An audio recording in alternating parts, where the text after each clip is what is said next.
got a lot of stuff to talk about. The September CPI report came out, some good news. The one condo in the core of the city goes into foreclosure, and OSFI uncovers a stress test exemption that not many people knew about. And then we're going to talk a little bit about this little fiasco, and I'm going to talk to you about a little experience about a lease buyout. All this on episode 152 of the Wise Old Owl Show. I'm Vince Gaetan. Thanks for tuning in. What a crazy week. You know, this has been just a drain. A lot of clients coming in hoping to get some good news with my opinion on where rates are going as they're looking at November 1st and December 1st renewals. And unfortunately, my projection isn't what appeals to them. Like, they're hoping that rates are coming down because they're looking at increased rates on their renewals from what they were paying on their existing terms. And that leads me to talk about StatsCan's CPI September index came in at 3.8, which is a bit of good news because it's down from August's 4%, but really it doesn't seem like it's going to be enough. When you drill down into it, gasoline is still up 7.5% in the month of September, groceries up 5.8%. So much for all that hoopla of the feds going after grocery execs to freeze prices before Thanksgiving. Mind you, we'll see what October's stats will tell us about how those grocery prices got stabilized according to the federal government. But one of the things the CPI report did point out is that air transportation is down 21.1%. Well, of course it's going to be down 21.1% because school's back in. So, you know, all the travel, which is done in July and August when every travel company and airline jams up their prices, is going to come down in September when less people are traveling. So, you know, a bit of a play on these numbers. And quite frankly, I think we got a long way to go. And quite frankly, I do believe the Bank of Canada isn't going to be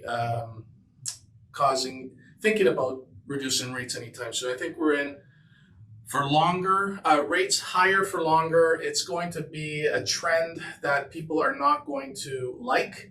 And as the next 2-3 quarters go by, we're going to start feeling that peak renewal pain I continue to talk about, where more and more people are up for renewal. Almost about 100,000 Canadians have their mortgages renew every month, and they're going to start feeling more and more pain as they start experiencing higher payments. Now, rest assured, I think a lot of folks are preparing for it, are doing some budgeting, are getting rid of the wants and focusing on needs. And there's a little bit of good news. OSFI, in their report, their feedback report indicated that there's a little known stress test exemption on renewals. Okay, so this came out, it was buried in the OSFI consultation feedback. Insured borrowers are exempt from the reapplication of the mortgage qualifying rate when switching lenders at renewal. Most always thought it only applied to grandfathered mortgages that closed before November 2016, but in fact, all insured mortgages don't have to requalify the stress test. Now, for GTA folks, there's not many that fall under this guideline, and anyone that was in the bulk insurance bucket does not apply. So if you paid a premium for high ratio insurance, you technically don't have to requalify at the stress test if you switch lenders. Now, having said this, the reporter, Rob McLister, who put out this article, did indicate that only really one lender out there takes this policy and implements it, and that's Radius Financial. So a lot of other lenders are going to look into it, get clarification to make sure they don't need the stress test, but people still have to qualify the contract rate. We'll see how this factors in and see how many other lenders are going to take this up, because this could be a game changer. Now, I want to talk a little bit about a condo development at Bloor & Young. It's called The One. It was very one of TD's most ambitious developers, Sam Mizrahi, was in a joint venture with paving magnate Jenny Coco to build The One. And this was a project that was high-end on the corner of Bloor and Yonge, and was on the old Stollery's location. I don't know if anybody remembers the old Stollery men's clothing store that was on that corner. I'm familiar with them because my wife is familiar with the family. They're from Kemptville, Ontario, where my wife is from, and they're the ones that sold this property along with a few other parcels to make up this development. And the original purchase price of all the parcels that were put together and assembled was about $224 million.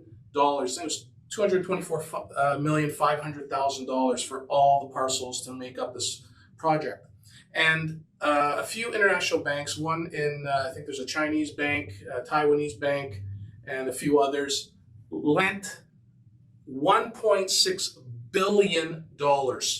So right now, it's gone into power sale and foreclosure. It's actually in receivership, and it's been assigned to someone to take over the project, probably be picked up by somebody else to finish it. But it's an uncompleted project. It's been in a squabble between Mizrahi and Coco for years. It's been in the news, but it finally went into receivership this week. And one has to wonder if this is the first of many. You know, is this the first big project to break? And will we see a trend in this segment? Whether or not these condos will be completed anytime soon, whether or not the buyers will get their deposits back or recover any equity in their deposits is yet to be seen. At one point in time, there was a lawsuit from Apple, who was supposed to move into the main floor retail space, which had since expired. Like, they had exceeded the time frame in which they were supposed to move in. They didn't meet the deadline, so there's a lawsuit there. It's just been plagued with problems. And it looks like developers are starting to feel the pinch as increased rates start taking its toll on cash flow, capital, and the ability to finish projects. I want to talk a little bit about a chap who has been on this show a few times. He's commented on the IG show and the lives. A gentleman by the name of Valinsky. And this gentleman did something that was probably the biggest mistake of his career. He posted some very tasteless posts about the war in Gaza. And I really want to get to the post, but he has been shamed by his clients, by the public, and he's now been suspended from his role. I have to comment that this was probably one of the biggest marketing mistakes one could make. I don't know why you would bring any form of war into your marketing efforts. I just think it's just not necessary, and you let things lie. But something got the better of him. He did apologize and take it down shortly after realizing he made a mistake, but I think it was too late at that point. The damage was done. The post was captured by a number of people, and it's made the news. So, we all have to be better. There's a lot of conflict out there. I'm sure everybody has an opinion on it, but the reality is don't bring it into your business. Don't bring it into your work environment, because it's just not going to bode well. Okay, and comment on facts, comment on your market, on your business, and leave the politics out of it that are broad. And it's just a tough situation. And I'll leave it at that. And I hope this gets resolved, and people could move on from it hopefully soon. I want to talk about an experience I had about a lease buyout. So I've come up to the end of my lease, and I've chosen to buy out the car. It's worth a little bit more than what the buyout is, so I called the dealer up and said, listen, I want to buy out my car. And I dealt with a company that I've been dealing with for close to a decade and a half. Okay, I've bought many, many vehicles there, just gone in and been a loyal customer. And they've recently been purchased by a U.S. parent, a U.S. company. The company's called Audi. up in Vaughan.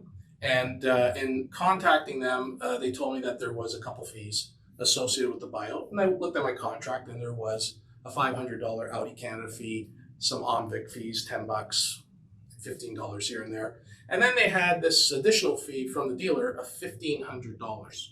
Okay, it wasn't in the contract, and they referred me to an asterisk that said other fees as applicable. So it was an arbitrary number that they were trying to charge. And I just said, this is absolutely fucking crazy. Like, it's not in the contract. How can you just come up with a fee? And not the way to treat a loyal client. So I chose to let it be, and I went to another dealer that I go service my car at down on Dufferin at Audi York. And I had to get my car serviced, had a recall notice. Went in there and I said, listen, I want to buy this thing out. What's the charge? And there wasn't any $1,500 fee. There was just a safety that I had to do for like $250, which would have also had to been done at FAF Audi. So when I looked at this thing, this whole exercise, they wanted $1,500 to process a lease buyout, plus HST, which would have been close to $1,700. How can FAF Audi explain this bullshit? Okay, I'm not one to drag anybody through the mud, but a service is a service. I don't mind paying a reasonable fee, but how can one dealer charge almost $1,700 inclusive of taxes and another dealer charge nothing? Like, folks, start drilling down on your contracts. Start understanding what you're signing up for. And in the mortgage world, understand what your charges are at the beginning of the contract and at the end of the contract. Okay, and this is a great example of how someone tried to take advantage of the end of a contract. So for those that are looking at buying out your leases, just stay away from FAF Audi because they're going to gouge you. This arbitrary number is total bullshit. And I'd love to talk to somebody about it.